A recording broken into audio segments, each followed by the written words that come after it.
Hello everyone, this is Dr. Devin Miles. This week I want to talk about different nutrient deficiencies that can contribute to various conditions. So today I want to talk about hypertension. Let me straighten this up just a little bit. So today I want to talk about hypertension and a few nutrients that can be helpful for hypertension, but also if you are deficient in these nutrients, then they can contribute to hypertension. So the first one, and we're also going to talk about different medications that could deplete these nutrients. And so that's a big topic in itself. When we talk about side effects that can come from medications, sometimes these side effects are really just your body manifesting a nutrient deficiency. So it's important if you are on medication to understand. You could easily just look it up on the internet. What your medication, what vitamins or nutrients it depletes. So for hypertension, one of the nutrients that can be helpful is vitamin B6. So vitamin B6 lowers homocysteine, and that's a toxin that can make the arteries stiff and raise the blood pressure. So low B6 in particular is strongly linked to hypertension. Vitamin E is another one that can be helpful for hypertension, or the lack thereof could promote more increased blood pressure. So vitamin E increases what's called nitric oxide synthase, and that is an enzyme that helps blood vessels to dilate, and it protects the blood vessels from damage. And then lipoic acid improves vascular tone. It helps cause vasodilation. And so when we're talking about blood pressure, a lot of times there's constriction of the blood vessels, and that can make the blood pressure go up. And so lipoic acid helps to dilate those blood vessels. And it also helps to recycle vitamin C, vitamin E, which we also just said was helpful for blood pressure, and cysteine. We won't talk in detail about cysteine today, but that's another one that can also be helpful for blood pressure. Calcium is another one that can be helpful for blood pressure. It helps to, again, reduce vasoconstriction, and it is particularly helpful for those who have blood pressure that is sensitive to salt, because calcium helps to increase the amount of sodium that you excrete or move out of the body. And then lastly, zinc. So zinc helps to regulate angiotensin, and this is an enzyme that helps to affect the blood pressure. So a deficiency of zinc can also cause vasoconstriction. So as you can see, some of these different vitamins and minerals help to keep the blood vessels open and dilated and not constricted. If you have more constricted blood vessels, that could lead to hypertension. If they're more open, the more normal that your blood pressure can be. So as I mentioned before, these nutrients can help with hypertension, but also if you're on medications, you want to know which nutrients that medication could be depleting, because if that's the case, that could be where some of your side effects might be coming from. It's more that your body's just manifesting a nutrient deficiency versus it just be some random side effect from the medication, although it could be that too. But this can also be part of why you may experience side effects. So as I went through what medications deplete these nutrients, it was very interesting to me. And you'll see why. So for zinc, different medications that can deplete zinc, meaning decrease zinc, is aluminum or aluminum hydroxide, magnesium hydroxide, calcium carbonate, and magnesium hydroxide. So these medications are all the medications that you would find to help reduce stomach acid. These are the things like the Tums and the Mylantas of the medication world. They help to reduce stomach acid. And what do you see on TV all the time? You see things like Tums to reduce stomach acid. A lot of people have heartburn, and we're just drowning it down with some Tums or Mylanta or whatever. But reality is that's not how you handle heartburn. And you actually need your stomach acid. A lot of people have stomach acid because they have a deficiency, a lot of people have heartburn and indigestion because they actually have a deficiency of stomach acid. That's another conversation. But when you deplete your stomach acid, what you're also doing is reducing your absorption of nutrients. So if you're somebody who's pumping Tums down every single day or Mylanta every single day, that is not the best idea. So another thing that can also help to deplete zinc is our ulcer medications. So cimetidine, famotidine, ranitidine.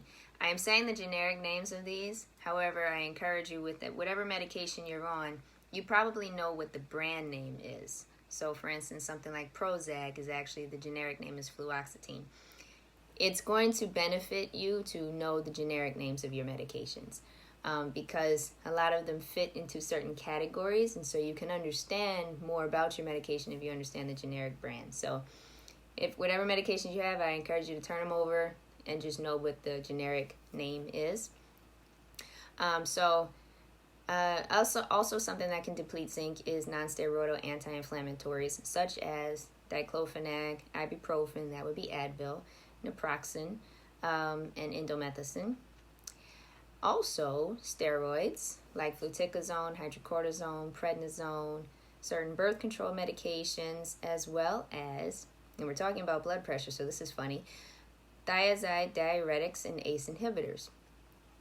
And so sometimes when you feel like, oh, this was working, I was good at this dose, and then now all of a sudden I need to go up, sometimes it could be one, well, your body's getting tolerant to it, but also maybe it's because for you, zinc really mattered, and now that you're taking a medication that's supposed to help decrease the blood pressure, it's also decreasing the zinc even further, and thus your blood vessels start constricting even more, and so you may need more of a medication.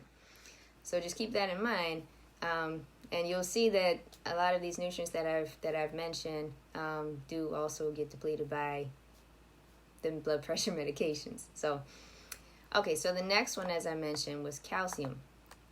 And calcium, as I said, reduces vasoconstriction, and it can be helpful for people who are salt sensitive when it comes to their blood pressure. So some of the medications that get depleted by that deplete calcium would be fluoroquinolones. So that would be norfloxacin, Levaquin, also tetracycline drugs. Again, aluminum hydroxide, magnesium hydroxide, calcium carbonate. All of these are like the Tums and the Mylanta medications that help to decrease stomach acid. Steroids, again, dexamethasone, hydrocortisone, prednisone. These are just a few that I'm naming, but there are more. Anticonvulsant medications. So phenobarbital is another one that can reduce calcium in the body. An osteoporosis medication that can deplete calcium is alendronate. Again, ulcer medications, ranitidine, cimetidine, are to name a few. And again, loop diuretics and potassium-sparing diuretics can deplete calcium, which could make the hypertension worse. So again, one of the things that I hope you're picking up is that even if you're on medication to decrease your blood pressure, if you're starting to notice that the amount that you were on before is not working, this may be why. There may be some sort of nutrient deficiency going on. All right, so the other one I'd like to talk about is vitamin E, as I mentioned before, that helps to increase nitric oxide synthase, which is an enzyme that helps to dilate your blood vessels, which can help to normalize your blood pressure, and it also protects blood vessels from damage. So a few medications that can deplete vitamin E are cholesterol-lowering medications, lubricant laxatives, and estrogens. So when we're talking about estrogens, again, ladies, we're also, talking about birth control. So for some of you, I've noticed this a lot, actually, that there's a lot of women who are sensitive to birth control medications. And birth control medications can deplete a good amount of nutrients. So it just may not be the best method for you. So just keep that in mind. Always, if you're not feeling too great on birth control medications, consider getting off of them, or even track. You may want to think about if you have various symptoms, when they started. It could be, in fact, be your birth control medication. And even if it didn't start when you began the birth control medications, doesn't mean that it could have started later. It can be years later, but it's worth considering, is my medication doing this, right? And then lastly, B6. So B6, as I mentioned before, lowers homocysteine, and that's a toxin that can make arteries stiff and raise the blood pressure. So B6 is also great for your mood.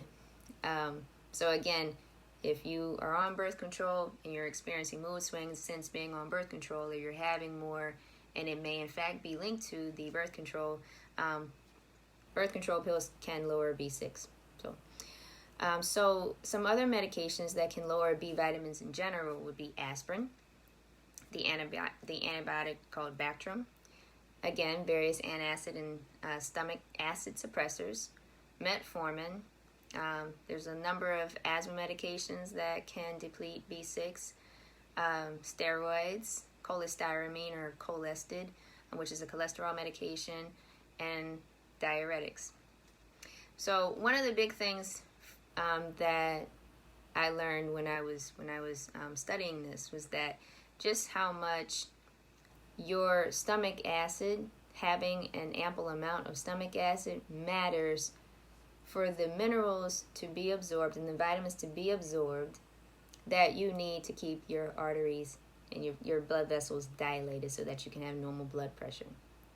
And again, if you are taking blood pressure medication and things are going fine and then it's not really working that well, or you're on blood pressure medication but it's, you just started and there's nothing that's necessarily working for you, well, it could be that maybe some of the medications are depleting some of the nutrients that your body particularly needs to have good blood pressure and have good blood vessel dilation versus blood vessel constriction, which could promote high blood pressure, excuse me. So anyway, hope this was helpful. Again, I will continue this week in terms of just looking at different medical conditions and looking at the nutrients that matter for those conditions in terms of which ones are helpful to reduce the symptoms of these different conditions, and also looking at the medications that could deplete these nutrients that could promote things like high blood pressure. So again, my name is Dr. Devin Miles. I focus on natural solutions for prevention, gastrointestinal disorders, and kidney disease. And so even going through this, it's just like, wow, the amount of people that probably have some sort of indigestion or gastrointestinal disorders, and that could be part of their hypertension picture. That was a big eye-opener for me. So as we look at the body as a whole, it's important to see just how hypertension is not just a cardiovascular issue. Sometimes it can be coming from somewhere else. Sometimes it's also just stress-induced, right? Different people have hypertension for different reasons. So I offer telehealth consultations, again, in the areas of natural solutions for prevention, gastrointestinal disorders, and kidney disease. You can reach out to me through drdevinmiles.com to schedule an appointment. Devin is spelled with an I. And the number is 281-231-2811.